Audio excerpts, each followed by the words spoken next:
Good afternoon, my beautiful babes and babes. Woo!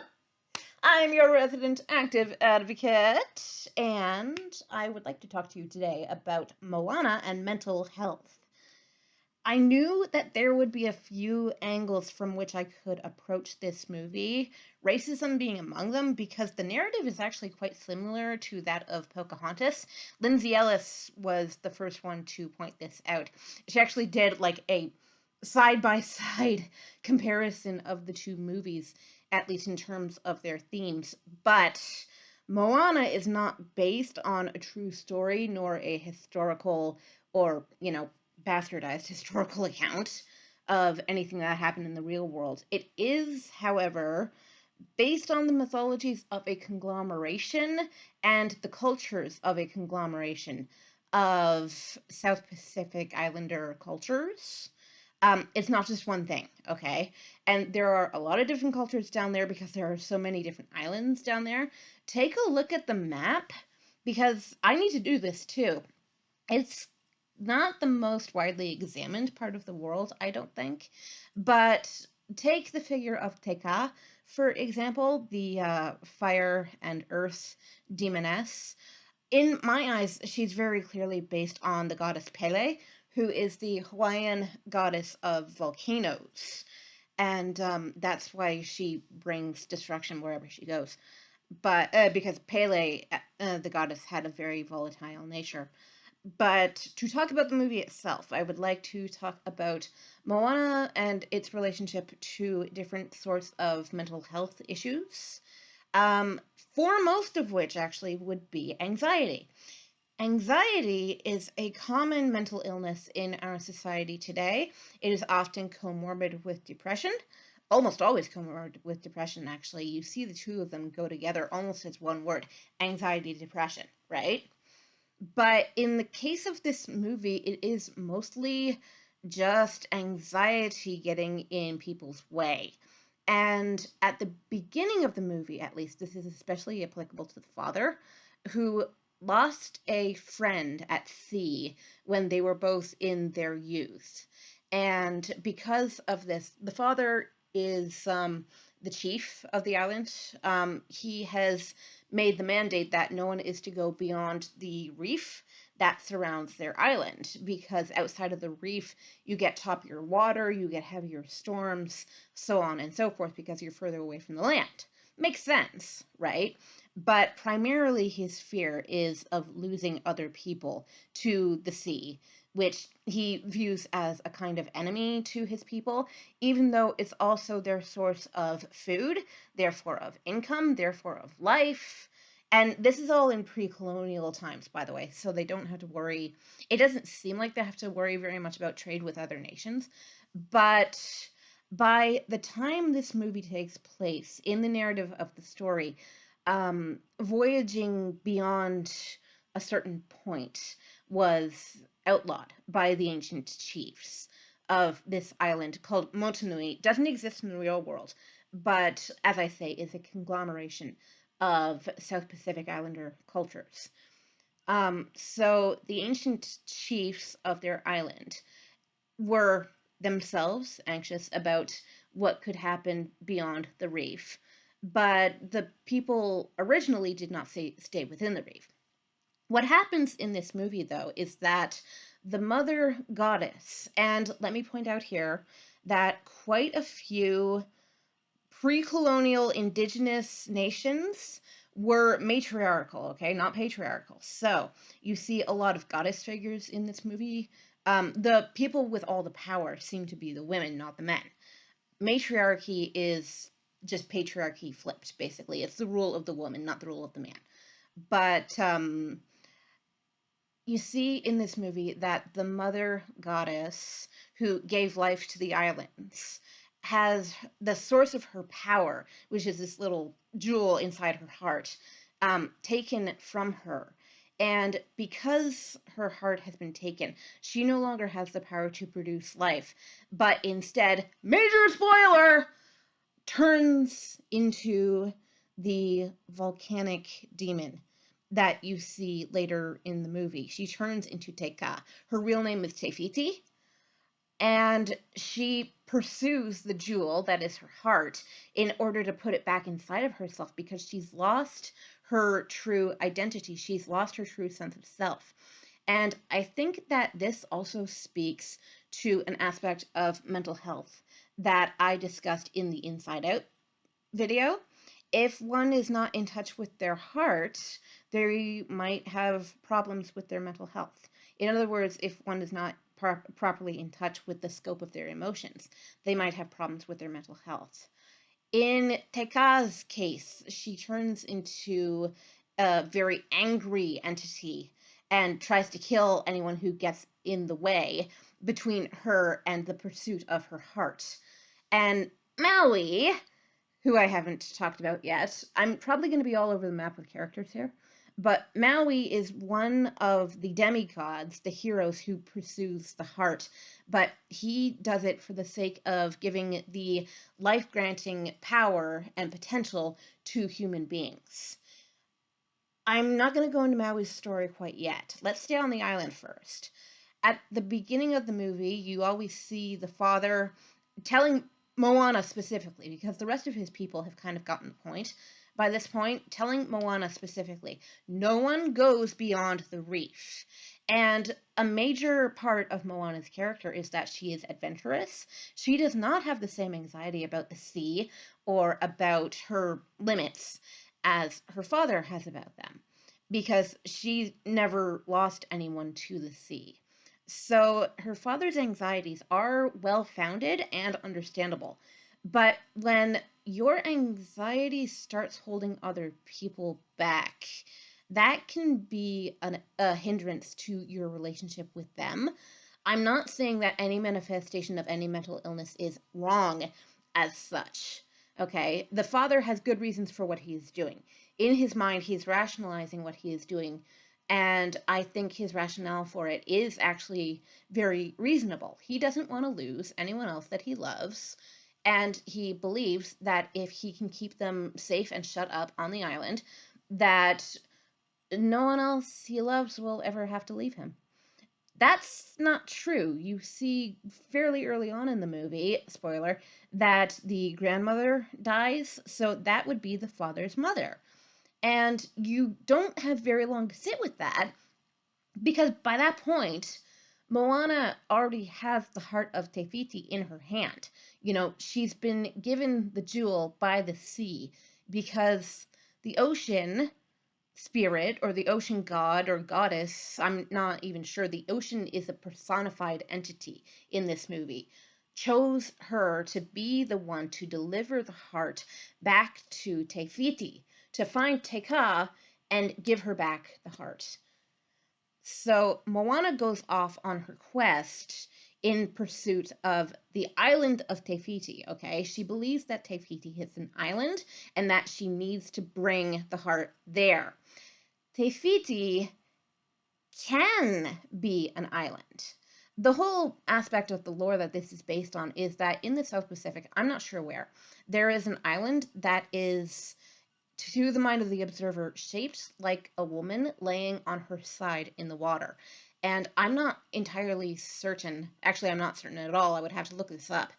But the lore surrounding that is that, yes, that is a goddess laying on the waters, according to the people who believed in that myth. I'm not entirely sure, like I say, but when Moana goes out to sea, she does so with confidence in that her grandmother has told her, you know, this is your destiny. This is the reason why you've always wanted to leave the island. You are the one destined to do this. The ocean chose you, which is why it gave you the heart. The heart just flat out washes up from the ocean into Moana's hands. You know, she's the one to find it. And the reason why was because she's the one that the gods have picked to bring Te Fiti back her heart and to restore balance to the world. That sounded very Avatar, but the problem is, even though the father knows that the islands around them are dying, um, and that's due to the absence of Te Fiti's heart. Having lost her heart, she's not able to create, and she's also not able to maintain. So the islands around them, and even the island they live on Motunui, is losing its life. The coconuts are rotting, the fish are disappearing, the weather's getting bad, that kind of thing. And Moana knows that this is happening, and she knows that she can stop it, but she has to get beyond the reef. So she takes a big boat belonging to her ancestors, who she finds out were wayfinders. They were travelers. They went around the South Pacific, around their part of the world, in search of other islands, of other places, of other peoples, and they did so without fear, because at that point, Te Fiti had not lost her heart yet. But when Moana goes out, she finds Maui, who we discussed earlier was one of the heroes in pursuit of Te Fiti's heart. But he did not want the heart in order to bring it back to the goddess. He wanted the heart in order to give it to humanity. Let's circle back around to Maui here. Maui is a demigod, so a human granted godly powers because of his heroic deeds. And the gods found him when he was born, because he had actually been thrown into the sea by his parents, who decided that they didn't want him. I don't know why, because he's amazing, and I really like Maui's character. But when the gods find him, they give him power, and they give him a magic fishing hook that he uses to change forms. So Maui has lost his hook and has been stranded on an island, on this barren, desertous island, for the past 1,000 years. And he even says to Moana, when she literally washes up on his shore, because there's a storm and the ocean carries her to Maui's island, which is where she was headed anyway. Hooray. Deus Ex Machina. But he joins Moana on the quest because he says, for the past 1,000 years, all I have been concerned about is keeping this hair perfect and finding my fishing hook. But without my hook, I am nothing. Without my hook, I am powerless. That's Maui's anxiety. That without the power the gods gave him, because the gods have been the only ones to ever show him any kind of appreciation or affection, without that reinforcement from them, he's not worth anything. Initially, what he had been trying to do was to find the heart, to give it to human beings in order for them to love him. Because if they could harness the power of life, and if that power came from him, they would embrace him as one of their own. He had been thrown away by his parents. He had been, very, very badly treated and never been loved, except by the gods. So he said, okay, that's one side of my nature. What about the other side? So he attempted to bring the heart to humanity. It didn't work out, and he lost his hook in the process. So at the very beginning of their journey together, Moana and Maui have to go into the realm of demons in order to find Maui's hook, which they find. But because he has been separated from the hook for so long, it gives him shape-shifting powers, by the way. He's not very well able to shapeshift. He can still do it, but he can't attain the form that he wants to in any given instance. One of his default transformations is Giant Hawk, which is cool, because then he can fly and get over the ocean a lot faster than he could on a boat. He also can't swim. That's another thing. But when he finds that he can't shapeshift, he loses even more of his confidence, or shapeshift properly. He loses even more of his confidence. And Moana, being the one here with confidence in herself, albeit somewhat poorly founded because she doesn't know how to sail. That's a bit of an issue, which is why she got shipwrecked in the first place. That was a bit of an issue, but she is the one to kind of defeat the enemy and get them out of the realm of demons before they both get killed. And when they get out, Maui says to her, "Hey, thanks. I didn't expect that much from a human being, from a mere mortal kind of thing. And, you really did me a solid. So, yeah, okay, I'll come with you on the rest of this adventure. Really, my one and only goal was to get the hook back, because with the hook, I have value." But that's not how Moana sees him by this point. By this point, she actually does see him as more than that, as a hero, because he does have the capacity to be heroic. He does this whole montage song where he sings his own praises, like, look at what I've done for humanity. And he had done a lot for them, given them coconuts, gave them the ability to harness the winds in order to sail their boats. He held back the sun to stop it from racing through the sky in order to give them more daylight to have both work and fun. That is, by the way, actually true to the original Maui mythos. He was one of, I believe, 5 or 6 different characters called Maui. I believe they were all siblings too, but he was the one to do the most heroic things for humanity. Look into his mythos because it's actually quite interesting. But when he gets his hook back and is not able to shapeshift properly, he's like, okay, what do? I'll come with you on the quest and maybe I can, magically get my power back through doing another heroic deed. So really he's doing this for himself. He's not doing it for Moana. But when they reach the island or archipelago reef place where Te Fiti is supposed to be, the island is gone. The island that Moana had been expecting to be there is gone. And they instead encounter Te Ka, who, as I said, is a demon of earth and fire, who then attacks them and breaks Maui's hook. Not all the way, but breaks it decently well. And by that point, by the way, through another training montage, he had gotten his mojo back and he was able to shapeshift properly. But after having his hook damaged, he tells her the story about having been thrown away by his parents and why he lacks confidence, therefore, without his hook. And she says to him, because she's the voice of reason here, she says to him, you are so much more than just the power that the gods gave you. You have a strong character. You taught me how to sail. Thanks. Really needed that, because she wanted to be a leader to her people and to lead them beyond the reef. And without Maui's help, she's not going to be able to do that. She knows that. So they, in this moment and throughout the movie, need one another. He needs her to keep him not only grounded in terms of his ego, which he uses to overcompensate for his real lack of confidence, but also he needs her to give him real confidence in himself and in his nascent abilities.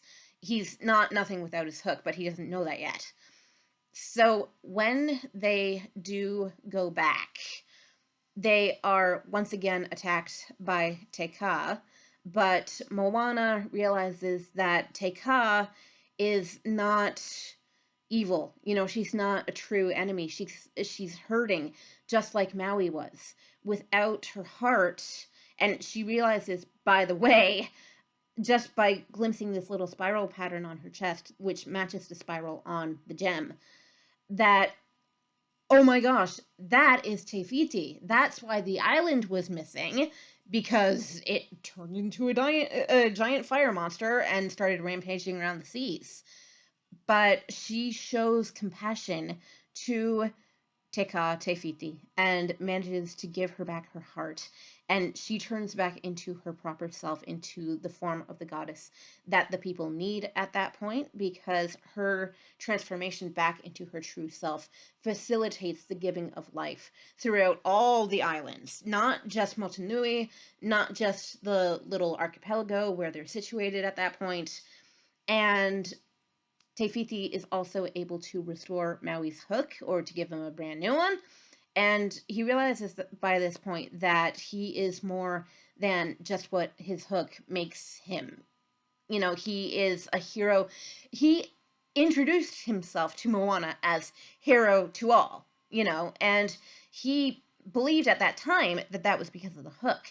But really, that's because of his own personal traits. He's intelligent, he's strong, he's brave. Just like Moana. They have a lot in common. And he's definitely a leader and teaches her how to be. So she needed to give him confidence and love. He needed to give her proper leadership skills. And they both gave one another what was needed in order to resolve one another's plots, shall we say. Because then Moana is able to go home back to her people back to her restored island, I might add. And the parents don't die in this movie. Yay! Good job, Disney. But she makes it possible for them to voyage the seas again and go in search of new islands and new places to be, because in the South Pacific, as I said, there are a lot of islands down there. Oh my gosh. And one of Maui's actual capabilities, and this is stuff of legend even to the people of that time, but one of his capabilities with his hook was that he could please Te Fiti by dragging new islands up from the bed of the sea and making them real, making them living places with living people on them. And that pleased the goddess, and therefore she gave him power. But it's this narrative of everyone kind of relying on everyone else to fulfill their function in life, to have mojo, to have confidence, and to be able to see both themselves and other people as valuable units all working as part of the whole. And I really, really like this narrative, because if we give love and confidence to one another, we can give it to the world. And it's great. That's why Te Fiti was resurrected. And it's great. The artistry in this movie, by the way, is incredible. Not just the visuals, but the songs too. I initially thought that Pocahontas' singing voice was the best. No, it's Moana's. Sorry. Like, I surprised myself with that one, because I hadn't seen Moana when it originally came out. So when I did see it, it was like, wow, holy shit, wow, she can sing. She is a very good singer. And yeah, I really appreciate all the musical numbers in this movie. This is a proper Disney musical. Also a Bildungsroman. A Bildungsroman. That's just a fancy word for coming of age story. And that's exactly what Moana is. But it's also a story about the true power of love and friendship. Yay! All right, so that's Moana. Initially, I was going to do. What was I going to do? Oh, initially I was going to do Finding Dory, but irony of ironies, I could not find Finding Dory. So we had to skip it. I'm sorry. Not sure what comes after Moana, but I do have the master list, so we will be looking into that. And I will give you another new lovely video tomorrow. So thank you for your lovely attention and participation. Bitch at me down in the comments, like, subscribe, share, all that good stuff. And I'll see y'all tomorrow. Mwah!